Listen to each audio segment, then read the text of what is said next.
Hai, assalamualaikum warahmatullahi wabarakatuh. Jumpa lagi bersama Momon di sini dalam kisah misteri dan pengalaman nyata di channel Kembang Setaman.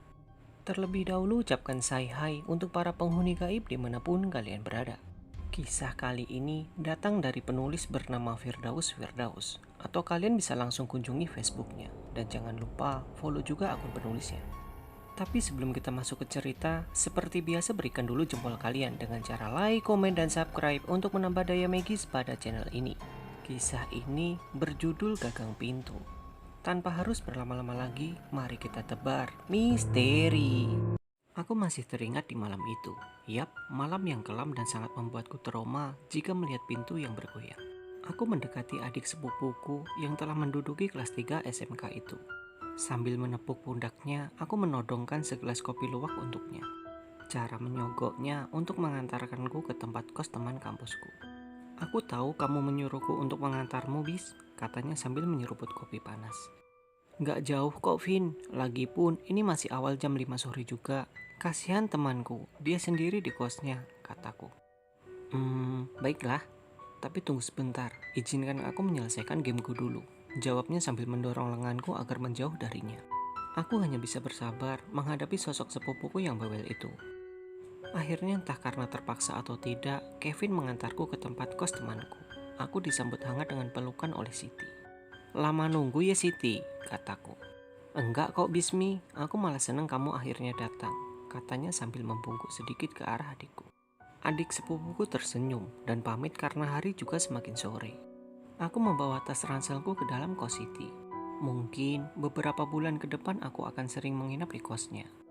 Ditambah banyak tugas kampus dan letak kampus yang lumayan dekat dengan kos Siti daripada rumahku. Singkat cerita malam pun tiba. Sekitar jam 9 malam aku masih saja sibuk membaca novel hororku di kamar. Sedangkan Siti pergi mandi yang letaknya agak jauh dari kamar kami. Yaitu harus menuruni tangga untuk menuju kamar mandi yang ditujukan. Aku masih saja sibuk membaca, hingga ketukan pintu kamar mulai terdengar. Aku menoleh dan memastikan apa itu Siti. Aku beranjak dari tempat tidur dan bergegas membuka pintu. Tapi anehnya tidak ada siapapun di luar. Aku menelan ludah, merinding, bulu kuduku perlahan-lahan berdiri. Aku menutup pintu dengan perlahan, berusaha terlihat tegar, barangkali itu adik di sebelah yang mungkin mengajak bercanda. Memang kos Siti dibilang cukup sepi. Hanya ada mahasiswa semester 3 dan 1 yang menempati kos yang memiliki 3 tingkat ini. Kebanyakan penghuni kosnya adalah mahasiswa semester 6 dan akhir. Dikarenakan masalah pandemi, maka sebagian kakak-kakak itu tidak kunjung balik ke kos. Karena perkuliahannya dilakukan secara daring. Aku duduk kembali di atas kasur, mengatur nafas yang sudah tidak lagi beraturan. Mencoba mengambil handphone dan menghidupkan musik. Akan tetapi hal aneh terjadi lagi. Gagang pintu kamar bergerak sendiri. Seakan ada yang menekannya dari luar. Lama-kelamaan, gagang pintu yang bergerak itu semakin cepat gerakannya. Seperti memaksa diriku untuk membuka pintu. Aku gemetaran dan mulai menjatuhkan handphone yang kupegang.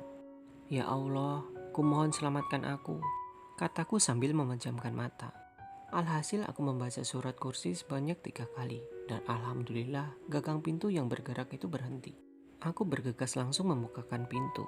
Dan sama halnya seperti tadi, tidak ada siapapun di luar. Hingga satu mahasiswa mulai terlihat menaiki tangga di ujung lorong. Dan itu adalah Siti. Kenapa bis? Kok berdiri di pintu? Ayo masuk, katanya. Aku menceritakan apa yang baru saja aku alami kepada Siti. Dan ternyata Siti juga malah sering mengalaminya. Bahkan ia merasa seperti ada yang mencekiknya di atas kasur. Tapi entah kenapa dia tetap bertahan dan tidak pindah kos saja. Kata Siti, ia sudah terlanjur bayar uang kos selama 3 tahun. Jadi sayang jika harus ditinggalkan. Kamu keberatan tinggal di sini? Tanyanya. Enggak sih, cuma saja aku belum terbiasa. Lama-lama juga bakal terbiasa sih, jawabku. Kalau kita nggak ganggu mereka dan tetap kusyuk dalam beribadah, insya Allah mereka nggak akan bakal ganggu lagi, kata Siti padaku. Aku mengangguk mengiyakan perkataannya itu, walaupun dalam hatiku merasa khawatir. Apakah aku bakal terbiasa atau tidak? Aku mulai berjalan ke arah pintu untuk menutupnya.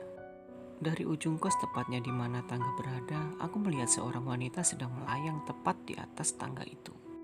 Aku tak percaya apa yang kulihat, hingga aku menutup pintu dengan hantaman keras, hingga terdengar ke kamar sebelah.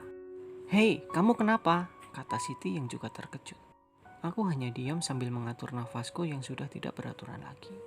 Malam besoknya hal yang sama terulang kembali. Ketukan pintu, gagang pintu yang bergerak cepat dengan sendirinya, kadang juga langkah kaki yang sering terdengar. Dan anehnya, semua itu terjadi saat Siti sedang tidak bersamaku.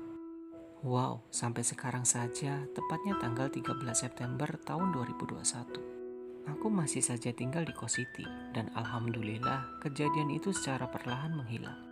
Cuma gagang pintu yang bergerak sendiri itu kadang juga sering terjadi. Itulah tadi sepenggal pengalaman mistis yang ku alami selama tinggal di kos bersama Siti temanku. Terima kasih sudah mendengarkan kisah ini. Nantikan kisah mistis dan pengalaman nyata berikutnya. Semoga kisah ini bermanfaat untuk temani harimu bersanding hidup dengan makhluk-makhluk dari dunia lain. Teruslah menebar misteri dan salam kembang setaman. Wassalamualaikum warahmatullahi wabarakatuh.